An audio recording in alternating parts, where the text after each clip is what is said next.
Assalamualaikum warahmatullahi wabarakatuh. Untuk pertemuan kita kali ini, di sini Ibu akan membahas mengenai bab 1 di pertemuan kedua, itu ada permutasi dan kombinasi. Nah, di sini yang akan dibahas itu ada 3. Bisa dilihat di file PDF, di situ ada statistik itu sendiri, statistik, lalu ada permutasi, dan ada kombinasi. Untuk statistik itu sendiri adalah ilmu yang mempelajari cara pengumpulan, pengelolaan, penyajian, dan analisis data termasuk cara pengambilan kesimpulan.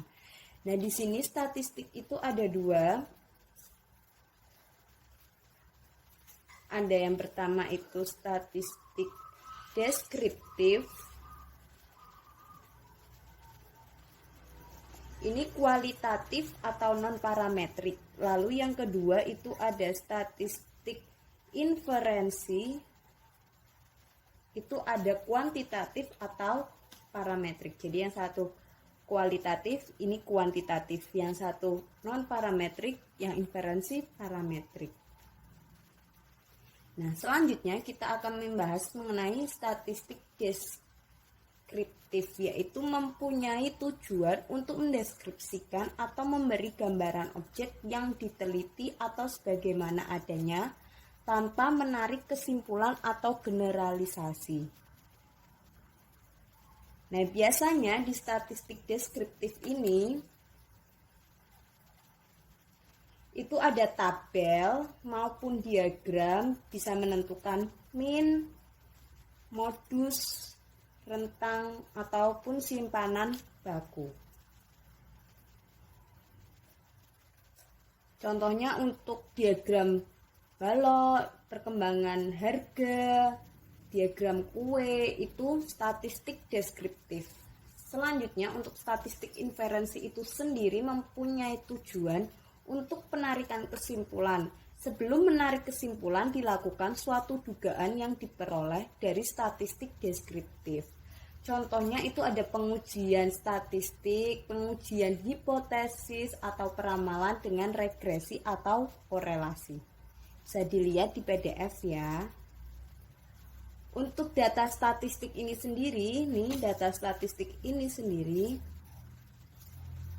datanya ada wawancara,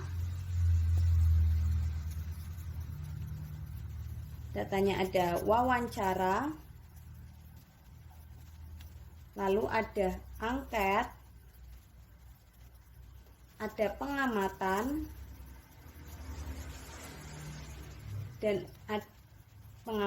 lalu ada tes dan skala objektif,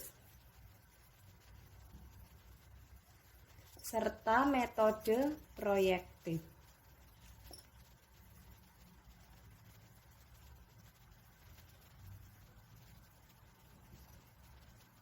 Nah, kalau untuk skala pengukurannya itu ada ordinal,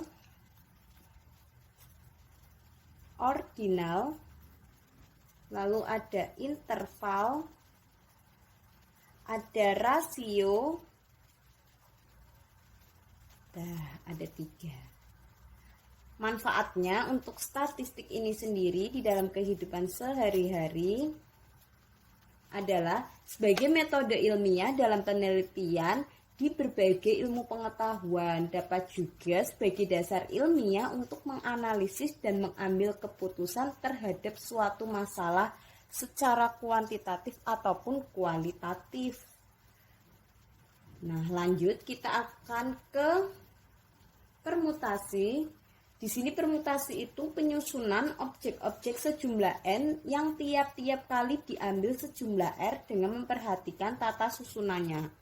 Urutan objek diperhatikan, misal ABC tidak sama dengan CBA. permutasi yang pertama itu ada permutasi yang pertama ada permutasi dari unsur yang berbeda.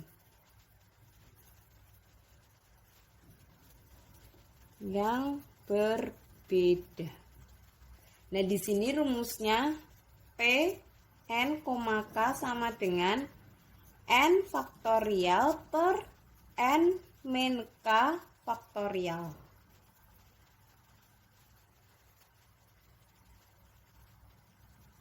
Contoh, di situ ada misalkan bahwa dari 4 calon pimpinan suatu perusahaan yaitu A, B, C, dan D hendak dipilih seorang ketua, sekretaris, dan seorang bendahara.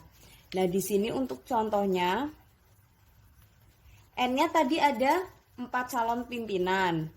Lalu R-nya itu ada ketua, sekretaris, dan bendahara. Berarti ada 3. Kita masukkan rumusnya. P N, R atau K di situ sama dengan N faktorial N min K faktorial sama dengan 4 faktorial per 4 min 3 faktorial sama dengan 4, 3, 2, 1 per 1.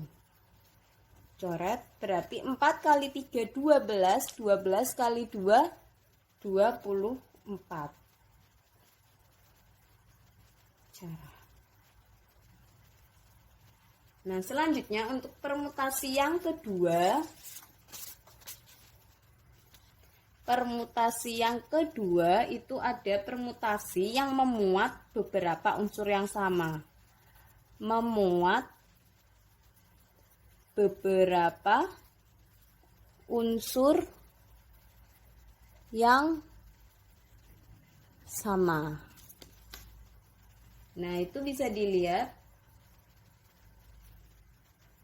di mana sama dengan N faktorial per K1 faktorial, K2 faktorial, K3 faktorial hingga Kn faktorial, di mana K-nya kurang dari sama dengan N.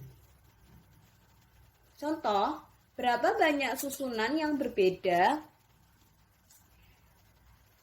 dapat dibentuk dari huruf-huruf pada kata statistik. Contoh, statistik.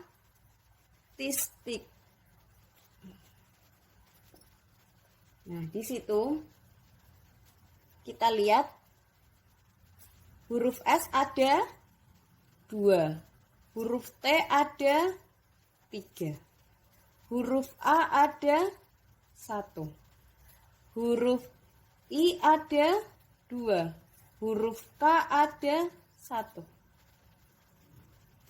Totalnya ada 1, 2, 3, 4, 5, 6, 7, 8, 9. Kita pastikan 2 tambah 3, 5, 5 tambah 1, 6, 6 tambah 2, 8, 8 tambah 1, 9. Maka P sama dengan 9 faktorial per berapa? Yang sama ini, yang sama berarti mana? Untuk statistiknya, ini S ada 2, T ada 3, I-nya juga ada 2.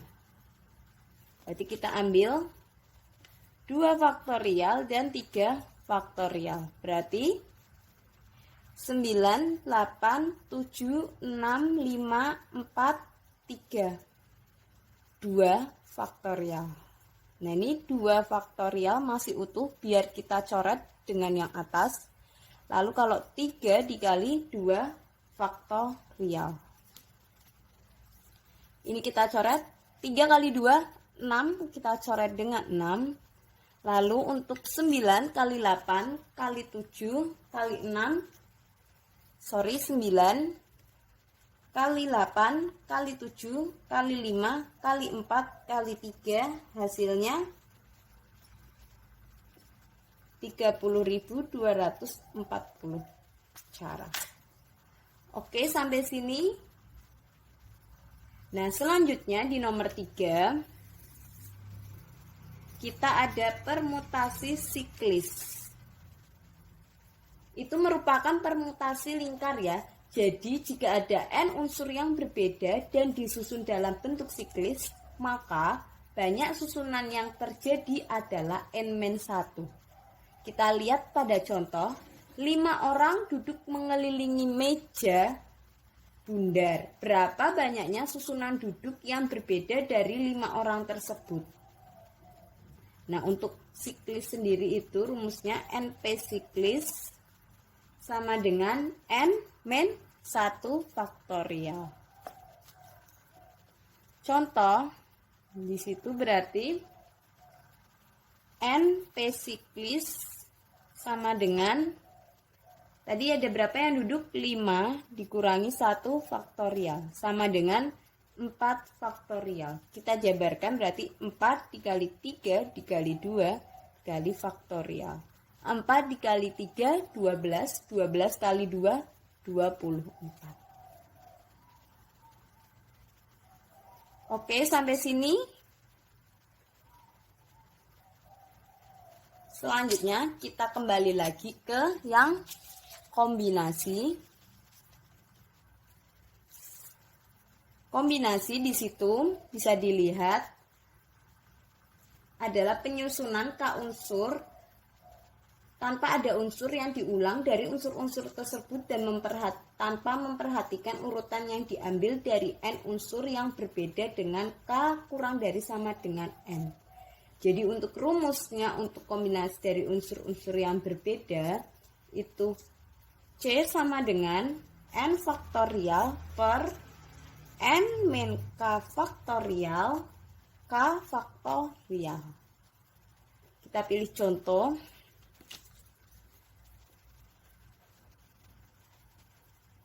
Misalkan bahwa dari 5 orang calon A, B, C, D, dan E hendak dipilih suatu presidium terdiri dari 3 orang. Maka jumlah presidium yang mungkin dibentuk adalah, nah kita masukkan rumusnya, berarti C sama dengan N-nya tadi berapa? 5 faktorial, lalu 5 dikurangi K-nya 3 faktorial, K lagi 3 faktorial. Berarti 5, 4, 3, 2 faktorial. Berarti tadi 5, 4, 3, dan 2 faktorial per 5 dikurangi 3, 2 faktorial. Lalu 3 kita jabarkan, 3 dikali 2 faktorial. Di sini 2 bawah dicoret dengan 2 atas, 3 bawah dicoret dengan 3 atas, 2 bawah dicoret dengan 4, masih sisa di atas 2. Berarti 5 dikali 2 sama dengan 10. Oke, sampai sini untuk permutasi dan kombinasi pada pertemuan kali ini. Ada yang ingin ditanyakan? Oke, berarti cukup sekian ya untuk pertemuan kita kali ini. Semoga pembelajaran kita, perkuliahan kita hari ini dapat bermanfaat dan dapat membantu untuk mengerjakan tugas nanti. Oke, wassalamualaikum warahmatullahi wabarakatuh.